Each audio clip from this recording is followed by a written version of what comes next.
காவிரி விவகாரத்தால் தமிழக கர்நாடக இடையிலான பேருந்து போக்குவரத்து 11வது நாளாக நிறுத்தி வைக்கப்பட்டுள்ளது.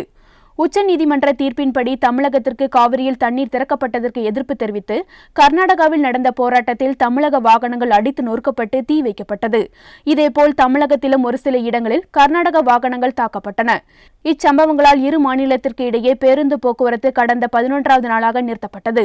கிருஷ்ணகிரி மாவட்டம் ஒசூரிலிருந்து செல்லும் பேருந்துகள் தமிழக எல்லையான ஜூஜுவாடியில் நிறுத்தப்படுகின்றன. அதேபோல் கர்நாடகாவில் இருந்து வரும் பேருந்துகள் அத்திப்பள்ளி வரை மட்டுமே இயக்கப்படுகின்றன. அத்துடன் கர்நாடக வாகனங்கள் தமிழகத்திற்கும் தமிழக வாகனங்கள் கர்நாடகத்திற்கும் அனுமதிக்கப்படுவதில்லை. இதேபோல் ஈரோடு மாவட்டம் சத்தியமங்கலத்தில் இரு மாநில அரசு பேருந்துகள் அந்தந்த எல்லை வரை மட்டுமே இயக்கப்படுகின்றன. பிற வாகனங்கள் சென்று வர அனுமதிக்கப்படுகின்றன. நீலகிரி மாவட்டத்தில் தமிழக கர்நாடக எல்லையான கக்கநல்லா சோதனை சாவடி வரை மட்டுமே அரசு பேருந்துகள் இயக்கப்படுகின்றன. பிற வாகனங்கள் சென்று வர அனுமதிக்கப்பட்டாலும் பெங்களூர் வழியாக வட மாநிலத்துக்கு செல்லும் கொய்மலர், தேயிலைத்தூள் உள்ளிட்ட பொருட்களின் வர்த்தகம் பாதிக்கப்பட்டுள்ளது. அத்துடன் ஊட்டிக்கு சுற்றுலா பயணிகளின் வருகையும் குறைந்துள்ளது.